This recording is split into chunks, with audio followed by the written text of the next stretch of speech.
Okay, I just hit my camera, never mind. Welcome to this 20-second video of Copperplate Majuscules. This is for a letter V. I accidentally just shot half a video for the letter W, so I'm doing really well this morning. I have a Nico G nib today with some acrylic ink inside, with an oblique holder, just a speedball, a super easily obtainable holder, super cheap holder, like you can see, made in China right here. It's easy to get a hold of. A V and a W are very similar, so a lot of what I'm going to talk about in this video will also be echoed in the next video. Where will I do this? Okay.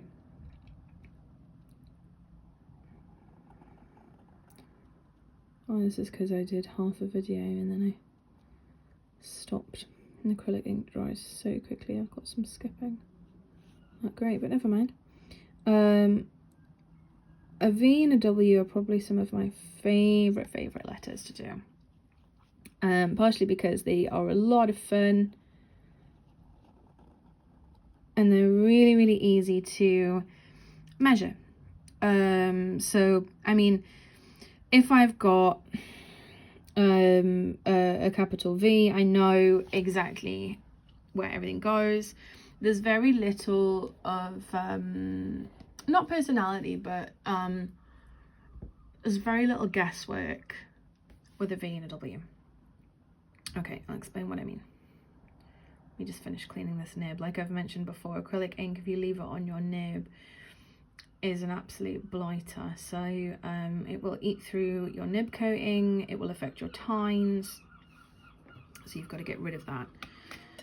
Okay, so with a V, you can see I've obviously got a contained oval in this stroke. You don't need to do the whole of this entry stroke. It's just something that I like to do if I don't have a lot of space, like if I'm writing prose or something with multiple words.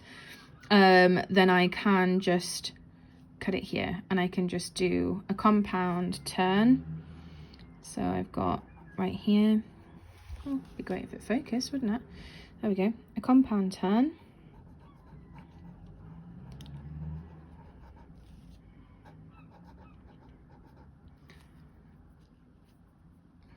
It's not really there though, that would cut it, is it? It's along the slant line right here.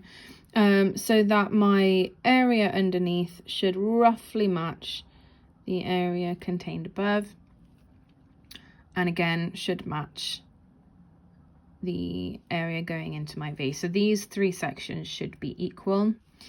I will put a little note on that right here. It's kind of hard to see, but never mind, we're doing this together, you'll know what I'm talking about. So 3 sections equal. Yeah, so what I mean by that is that the width across the 3 are equal. I can get out a handy dandy post-it note. Is my thing dry? I think it is. So I can get out a handy dandy post-it note and just check it. I could just bring my thing up to check. So I've got roughly equal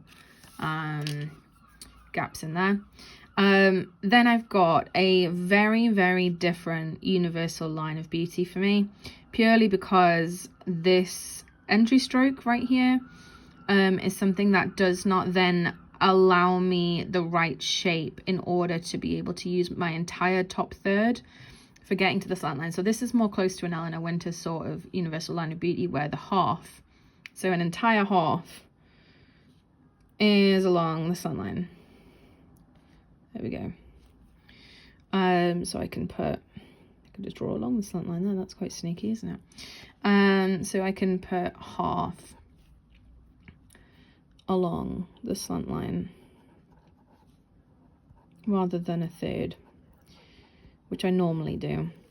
And it's because it would affect this amount of space right here. So it would make this look uneven. It would make this far too narrow.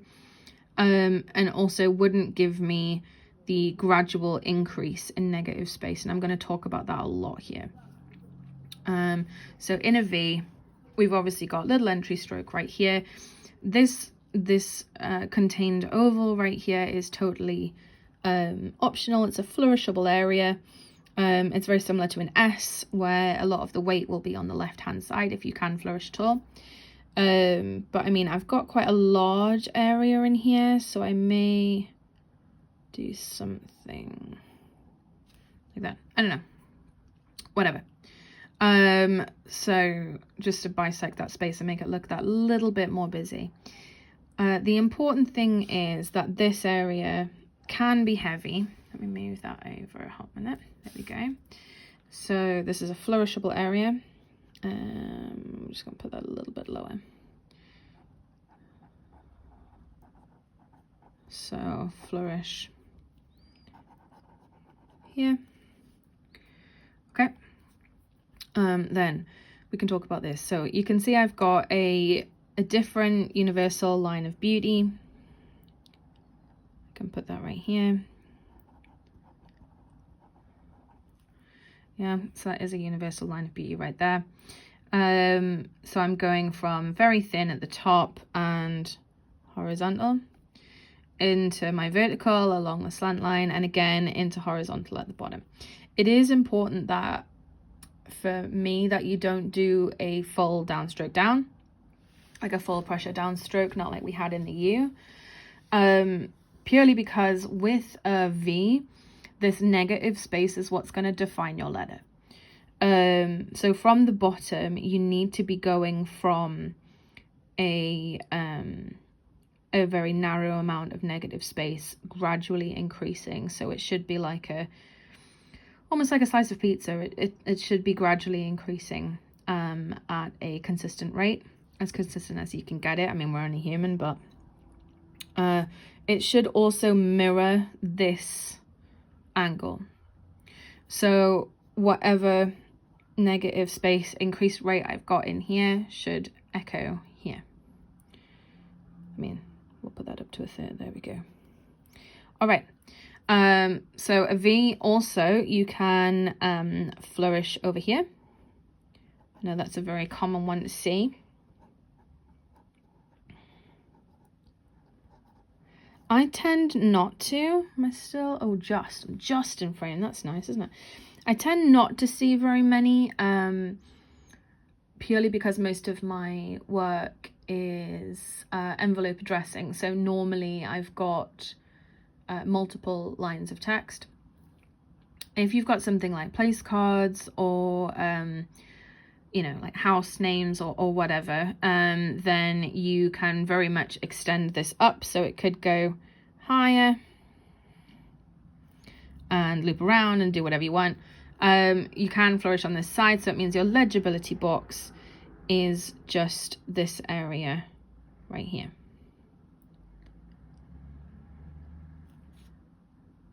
You cannot cross through that area. I wouldn't cross through halfway, purely because I think it does do something to the letter. It doesn't really make it look like something else. I think it just takes it away from being a V. Leave that negative space alone. Let it just grow and flourish by itself. And then it'll be really, really clear to read. A V, you can drop it lower if need be. Just extend your area or your part of your universal line of beauty that is along the slant line. I haven't seen that too many times. It's not, I wouldn't say that it's a letter that is often dropped below the baseline. I think because the bottom of it is so narrow, then that's going to impact, because if you're starting here, say, so another 5mm down, then you still want that same pizza. So it's going to be much wider by the time you get to this area. So that is going to impact the rest of your letters. Obviously on the inside, you want the width of an O in your widest part. So then that will dictate where your entry stroke can go.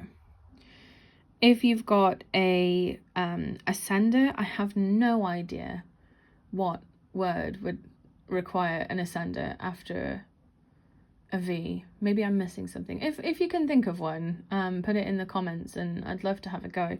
But it's the same deal as a T, where the V takes priority because it's leaning into the next letter space. So if you do have another letter, like an L or whatever, then that will need to be dropped lower. Okay. Any issues, please let me know. A V is pretty straightforward, but I find that a lot of fun. Let me know what you come up with or any strange words, and have a good day.